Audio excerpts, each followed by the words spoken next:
بسم اللہ الرحمن الرحیم نحمدہ و نصلی علی رسولہ الکریم اما بعد 15 روزہ اسلامی عقائد کورس کے دوسرے حصے کا 19واں عنوان ہے عذاب قبر۔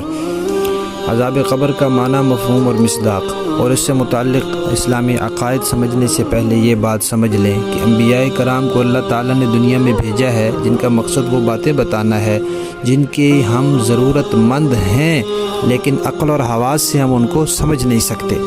انبیاء کے پاس یقینی علم کا ایک خاص ذریعہ ہوتا ہے، وحی کا ذریعہ، جو عام لوگوں کے پاس نہیں ہوتا۔ نبی کو نبی ماننے کا مطلب ہی یہ ہوتا ہے کہ نبی کی ان باتوں کو تسلیم کر لیا جائے جو ہم اپنی عقل اور حواس سے نہیں جان سکتے۔ انبیاء ایسی کوئی بات نہیں کہتے جو عقلاً ناممکن ہو۔ ہاں، یہ ضرور ہوتا ہے کہ ان باتوں کو ہم اپنے عقل و حواس سے سمجھ نہیں سکتے۔ اس دنیا میں ایک محدود عقل انسان کو اللہ نے دی ہے۔ برزخ، قبر اور آخرت سے متعلق جو باتیں انبیاء نے بتائی ہیں ان میں کوئی بات بھی ایسی نہیں ہے جو عقلاً ناممکن ہو۔ ہاں، یہ ضرور ہے کہ ہم اپنے حواس سے اور اپنی عقل سے ان کا ادراک نہیں کر سکتے۔ انسان دو چیزوں سے مرکب ہے، ایک جسم جو سب کو نظر آتا ہے اور ایک روح جو نظر تو نہیں آتی لیکن سب مانتے ضرور ہیں۔ اس دنیا میں رہتے ہوئے انسان کو جو کچھ بھی حالات پیش آتے ہیں وہ جسم پر براہ راست پیش آتے ہیں اور روح ان سے متاثر ہوتی ہے، لیکن جب اس دنیا سے انسان اگلے دوسرے جہان میں چلا جاتا ہے جسے قبر کہتے ہیں، جسے برزخ کہتے ہیں، اس میں جو چیزیں پیش آتی ہیں وہ روح پر براہ راست پیش آتی ہیں اور جسم ان سے متاثر ہوتا ہے۔ اس کی مثال ایسے سمجھیں جیسے انسان سویا ہوا ہوتا ہے خواب میں، تو اس کی روح ادھر ادھر چکر لگا رہی ہوتی ہے۔ اب وہ سیر، کھانا پینا، سب جو کچھ بھی پیش آتا ہے، انسان یہ نہیں سمجھ رہا ہوتا کہ صرف خواب میں، صرف یہ نہیں سمجھ رہا ہوتا کہ یہ میری روح کے اوپر پیش آ رہا ہے، وہ جسم کے اوپر بھی سمجھ رہا ہوتا ہے اس کو، حتیٰ کہ بعض اوقات اس کے اثرات اس کے جسم پر نظر بھی آتے ہیں۔ خواب میں کوئی ڈراؤنی چیز دیکھ رہا ہوتا ہے، اس کے جسم پسینے سے شرابور ہو جاتا ہے اور کبھی وہ ڈر جاتا ہے، کبھی ہنس رہا ہوتا ہے، کبھی رو رہا ہوتا ہے۔ یہ چیزیں حالانکہ روح کے ساتھ پیش آ رہی ہیں اصلاً، لیکن طبعاً جو جسم ہے یہ ان سے متاثر ہو رہا ہے۔ تو اسی طرح جب انسان اس دنیا سے چلا جاتا ہے تو جو قبر اور برزخ کا زمانہ ہے اس میں اللہ تبارک و تعالیٰ کی طرف سے جو ثواب یا عذاب کا سلسلہ ہے وہ اصلاً اور براہ راست تو روح پر پیش آتا ہے، لیکن جسم بھی اس سے متاثر ہوتا ہے۔ اور جیسے خواب میں کوئی آدمی اس کی کوئی پٹائی کر رہا ہے، وہ تکلیف محسوس کر رہا ہے، لیکن سوئے ہوئے آدمی کے پاس بیٹھے ہوئے انسان کو پتہ نہیں ہوتا۔ اسی طرح مرنے کے بعد مردے کے ساتھ جو کچھ ہو رہا ہوتا ہے ہمیں کوئی ضروری نہیں کہ اس کا پتہ چلے، کبھی کبھی اللہ تبارک و تعالیٰ مشاہدہ کرا بھی دیتے ہیں، عام طور پر انسانوں سے وہ پوشیدہ رہتا ہے۔ تو عنوان ہے عذاب قبر۔ عذاب کا معنی ہے سزا، اور قبر کا معنی کیا ہے؟ قبر کا حقیقی معنی تو یہی گڑھا ہے زمین میں جو ہم بناتے ہیں جس میں مردے کو دفناتے ہیں۔ بعض لوگ کہتے ہیں قبر سے مراد کوئی آسمان کی قبر ہوتی ہے، وہ غلط کہتے ہیں، کیونکہ نبی کریم صلی اللہ علیہ وسلم نے قبرستان جانے کا مسلمانوں کو پہلے منع فرمایا، پھر فرمایا کہ اب جایا کرو، تو وہ یہی زمین والی قبریں تھیں، آسمان والی قبروں پر تو کوئی نہیں جا سکتا۔ ایک مرتبہ آپ صلی اللہ علیہ وسلم کا خچر بدک گیا تو آپ نے فرمایا قبر میں عذاب ہو رہا ہے۔ اب آسمان والی قبر کے عذاب کی وجہ سے تو خچر نے نہیں بدکنا تھا۔ آپ نے فرمایا کہ یہود و نصارہ نے اپنے انبیاء کی قبروں کو سجدہ گاہ بنایا، میری قبر کو سجدہ گاہ نہ بنانا، تو یہی زمین والی قبر کو انہوں نے سجدہ گاہ بنایا۔ آپ صلی اللہ علیہ وسلم نے فرمایا کہ مردے کو جب دفن کیا جاتا ہے اس کو منکر نکیر فرشتے آ کر اٹھا کر بٹھاتے ہیں، سوال جواب کرتے ہیں، اور یہ معاملہ اتنی جلدی ہوتا ہے کہ وہ مردہ جانے والوں کے جوتوں کی آواز قبر میں سنتا ہے، تو اسی زمین والی قبر میں سنتا ہے۔ اور ایک مرتبہ آپ صلی اللہ علیہ وسلم کو اللہ تعالیٰ نے یہ بتایا کہ فلاں قبر میں یہ لوگ جو ہیں ان کو عذاب ہو رہا ہے، تو آپ نے ایک ٹہنی اس قبر میں گاڑ دی، تو اسی زمین والی قبر میں ٹہنی گاڑی۔ بہرحال قبر سے مراد یہی حقیقی معنی یہی ہے کہ یہ جو گڑھا جہاں مردے کو دفن کیا جاتا ہے۔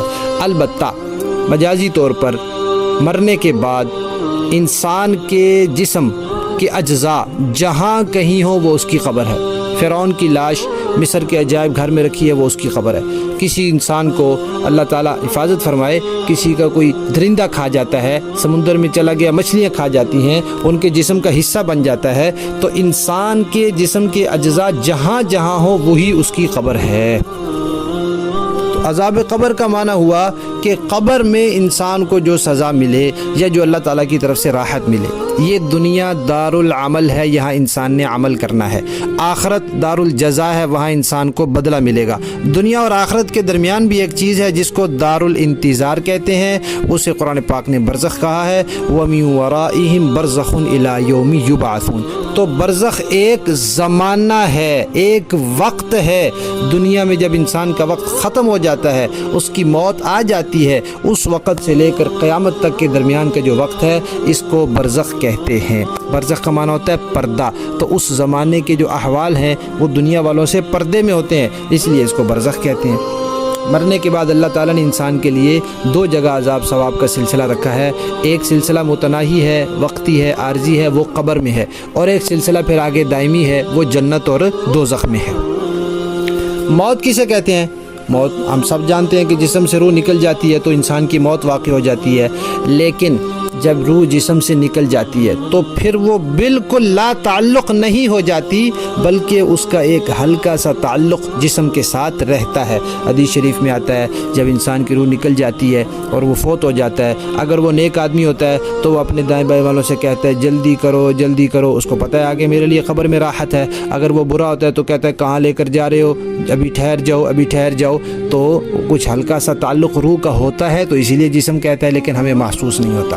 پھر قبر میں وہ تعلق اور قائم ہو جاتا ہے۔ روح کہاں جاتی ہے؟ روح نیک لوگوں کی روحیں اوپر آسمانوں پر چلی جاتی ہیں اور برے لوگوں کی روحیں نیچے چلی جاتی ہیں۔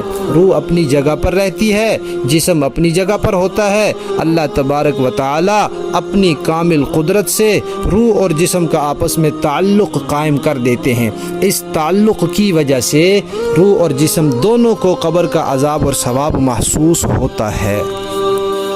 اور یہ کوئی ضروری نہیں ہے کہ جسم کا ڈھانچہ پورا موجود ہو تو پھر اس پر عذاب یا ثواب ہوگا، نہیں۔ جسم کے مختلف اجزاء ہوں، کہیں بکھرے ہوئے ہوں، جو جز جہاں ہوگا اللہ تبارک و تعالیٰ اپنی قدرت سے اس کو ساتھ عذاب اور ثواب کا سلسلہ جوڑ سکتے ہیں۔ یہی تو ہے برزخ کے پردے میں ہے، اس دنیا میں رہتے ہوئے پوری انسان کو سمجھ میں نہیں آ سکتی۔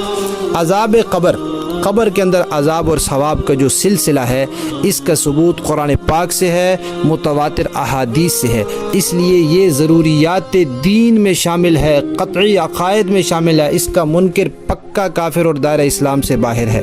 قرآن پاک میں اللہ تبارک و تعالیٰ فرماتے ہیں النار یعرضون علیہا غدوا وعشیا، سورہ مومنون کی آیت نمبر 46 ہے کہ فرعونی جن کو اللہ تبارک و تعالیٰ نے غرق کیا، فرمایا صبح و شام وہ آگ پیش ہوتی ہے، وہ آگ پر پیش ہوتے ہیں۔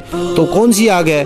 دوزخ میں تو بعد میں جائیں گے، یہی قبر کے عذاب کی آگ ہے۔ اور قوم نوح کے بارے میں سورہ نوح کی آیت نمبر 25 میں فرمایا مما خطیئاتہم اغرقوا فادخلوا نارا، ان کو اللہ تعالیٰ نے غرق کیا اور پھر آگ میں داخل کر دیا، اسی وقت داخل کر دیا اللہ تعالیٰ نے۔ وہ کون سی آگ ہے؟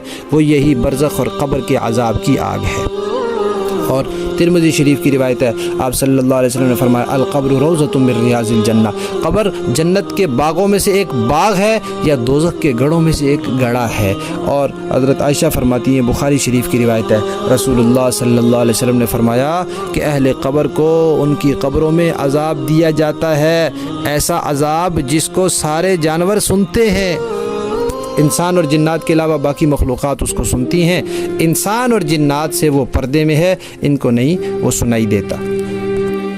تو قبر کے اندر یہ جو حیات حاصل ہوتی ہے اس کو حیات قبر بھی کہتے ہیں کیونکہ وہ جگہ قبر ہے، اس کو حیات برزخ بھی کہتے ہیں کیونکہ وہ زمانہ برزخ ہے۔ اس دنیا میں حیات دنیاوی ہے، وہ یہ دنیا کا زمانہ ہے، وہ برزخ کا زمانہ ہے، اس لیے اس کو حیات برزخ۔ بعض لوگ اس کو حیات دنیاوی بھی کہہ دیتے ہیں، دنیاوی سی یا دنیاوی بھی کہہ دیتے ہیں، وہ اس معنی میں کہ اس دنیا والے جسم کو حاصل ہے، کوئی نیا جسم نہیں ہے جس کو اللہ تعالیٰ نے عذاب ثواب کے لیے بنا دیا۔ یہ دنیا سے جو جسم جاتا ہے محنت مشقتیں کر کے یا گناہ کر کے، اسی جسم کے ساتھ وہ سارے حالات پیش آتے ہیں، اس لیے اس کو حیات دنیاوی بھی کہہ دیتے ہیں۔ بعض حیات روحانی کہتے ہیں، تو حیات روحانی کا مطلب بھی یہی ہوتا ہے کہ صرف جسم نہیں، صرف جسم کو جب روح نہ ہو تو خالی جسم کو سزا دینے کا فائدہ، روح کے تعلق کے ساتھ جسم اور روح دونوں کے ساتھ یہ عذاب اور ثواب کا سلسلہ پیش آتا ہے۔ تو ہمارا یہ عقیدہ ہے کہ وفات کے بعد سے لے کر قیامت تک کا جو زمانہ ہے یہ برزخ ہے، عالم برزخ میں جسم کے ساتھ روح کا کچھ نہ کچھ تعلق ضرور رہتا ہے، اس تعلق کی وجہ سے قبر کی راحت یا عذاب جسم اور روح دونوں کو محسوس ہوتا ہے، اور قبر کے عذاب یا ثواب کے لیے جسم کے ڈھانچے کا باقی رہنا ضروری نہیں ہے۔ قبر کے اندر جو عذاب اور ثواب کا سلسلہ ہے یہ قرآن اور متواتر احادیث سے ثابت ہے، اور اس کا منکر کافر ہے۔ عنوان ہے قیامت۔ اللہ تعالیٰ نے انسانوں کے اچھے اور برے اعمال کا بدلہ دینے کے لیے قیامت قائم کرنی ہے۔ قیامت کیا ہے؟ موت آئے گی، ایک تو انسان کی انفرادی موت ہوتی ہے، ایک پوری دنیا کی اجتماعی موت ہے۔ اسرافیل علیہ السلام سور پھونکیں گے، دنیا کا نظام تباہ ہو جائے گا، میدان محشر میں سارے جمع ہوں گے، ترازو قائم ہوگا، حساب کتاب ہوگا، پل صراط ہوگا، حوض کوثر ہوگا، اہل ایمان کے لیے مختلف قسم کی سفارشیں ہوں گی، اور پھر اس کے بعد جنت یا دوزخ کا فیصلہ ہوگا جس میں ہمیشہ کے لیے رہنا ہوگا۔ سورہ حج کی آیت نمبر 7 میں اللہ تعالیٰ فرماتے ہیں وَإِنَّ السَّاعَةَ آتِيَةٌ لَا رَيْبَ فِيهَا، قیامت ضرور آئے گی، اس میں کوئی شک نہیں ہے۔ اور سورہ زمر کی آیت نمبر 68 میں فرماتے ہیں ثُمَّ نُفِخَ فِيهِ أُخْرَى، اس میں سور پھونکا جائے گا دوسری مرتبہ۔ اور سورہ اعراف میں اللہ تعالیٰ آیت نمبر 8 میں فرماتے ہیں وَالْوَزْنُ يَوْمَئِذٍ الْحَقُّ، اس دن اعمال کا وزن ہوگا، یہ بات برحق ہے۔ اور بخاری شریف کے اندر روایت ہے کہ جہنم کے اوپر ایک پل قائم کیا جائے گا جسے ہم پل صراط کہتے ہیں، اور انا اعطیناک الکوثر، اللہ تعالیٰ نبی کریم صلی اللہ علیہ وسلم کو کوثر عطا فرمائی ہے، اس سے مراد حوض کوثر بھی لیا گیا ہے۔ اور سورہ آل عمران کی آیت نمبر 133 میں فرمایا ہے اعدت وجنت عرضها السماوات والارض اعدت للمتقین، جنت اللہ تعالیٰ نے تیار کر دی ہے، آسمانوں اور زمینوں جیسی اس کی چوڑائی ہے۔ اور فرمایا فاتقوا النار التي وقودها الناس والحجارة اعدت للكافرين، سورہ بقرہ کی آیت نمبر 24 ہے کہ آگ سے بچو جس کا ایندھن انسان اور پتھر ہیں جو کافروں کے لیے تیار کی۔ قیامت پر ایمان لانا، جنت دوزخ پر ایمان لانا، اور آخرت سے متعلق جو چیزیں یقینی ذریعے سے ثابت ہے ان سب پر ایمان لانا ضروری ہے، اور ان پر ایمان لانے والا ہی مسلمان ہے۔ اس کا عنوان ہے تقدیر۔ اس کائنات میں جو کچھ ہوا یا ہو رہا ہے یا ہوگا، یہ سب کچھ اللہ تعالیٰ کے علم میں پہلے سے ہے، کیونکہ اللہ تعالیٰ کا علم کامل ہے۔ اور اس کائنات میں جو کچھ اللہ تبارک و تعالیٰ نے نظام طے کر رکھا ہے، کب بارش ہونی ہے، کس کو کتنی روزی دینی ہے، کس کی موت کب آنی ہے، یہ سارا کچھ جو اللہ نے طے کیا ہوا ہے یہ پہلے سے اللہ تعالیٰ نے طے کیا ہوا ہے، اور جو اللہ نے طے کیا ہوا ہے اس کے مطابق ہی ہو رہا ہے، کیونکہ اللہ تعالیٰ کی قدرت بھی کامل ہے۔ تو اللہ تعالیٰ نے اپنے کامل علم کے مطابق سب کچھ پہلے سے لوح محفوظ پر لکھ دیا ہے، لیکن انسان اپنے اختیار سے عمل کرتا ہے۔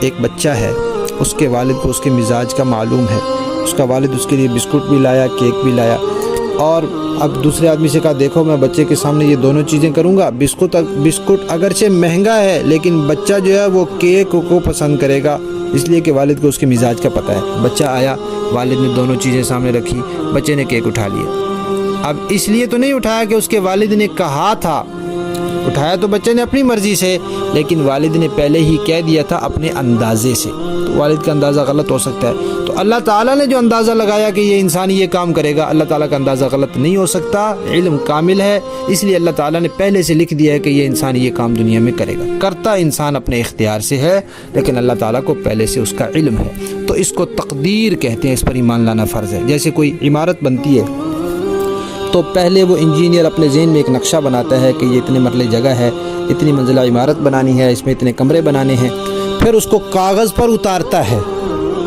پھر اس کو مستری کے حوالے کرتا ہے جو اس کے مطابق اس کو بناتا ہے۔ تو انجینئر کے بنانے میں غلطی ہو سکتی ہے، جو ذہن میں نقشہ بنایا وہ غلط ہو سکتا ہے، جو کاغذ پر اتارا اس میں کوئی رکاوٹ پیش آ سکتی ہے، پھر آگے جب اس کے مطابق عمارت بن رہی ہوتی ہے اس میں کوئی رکاوٹ پیش آ سکتی ہے۔ لیکن اللہ تعالیٰ نے پہلے سے دنیا کا ایک نظام اپنے علم میں طے کیا، پھر اس کو لوح محفوظ پر اتارا، پھر اس کے مطابق دنیا چل رہی ہے۔ اس میں نہ اللہ تعالیٰ کے لیے نہ کوئی رکاوٹ ہے، اور نہ اللہ تعالیٰ کے علم میں کوئی کمی تھی کہ اللہ تعالیٰ کو پہلے پتہ نہ ہو اور بعد میں وہ معاملہ اس طرح نہ ہو۔ تو جو کچھ کائنات میں ہوا یا ہو رہا ہے یا ہوگا، سب کچھ پہلے سے اللہ تعالیٰ کے علم میں ہے اور اللہ تعالیٰ نے لکھ دیا ہے، اسی کو تقدیر کہتے ہیں، اس پر ایمان لانا فرض ہے۔ سورہ قمر کی آیت نمبر 49 سے اللہ تعالیٰ فرماتے ہیں اِنَّا كُلَّ شَيْءٍ خَلَقْنَاهُ بِقَدَرٍ، ہم نے ہر چیز کو ایک اندازے سے پیدا کیا ہے۔ اور سورہ بقرہ کی آیت نمبر 117 ہے، اللہ تعالیٰ فرماتے ہیں وَإِذَا قَضَىٰ أَمْرًا فَإِنَّمَا يَقُولُ لَهُ كُن فَيَكُن، جب اللہ تعالیٰ کسی چیز کا فیصلہ کر دیتے ہیں پھر کہتے ہیں ہو جا تو وہ ہو جاتی ہے، پھر وہ ہوئے بغیر نہیں رہتی۔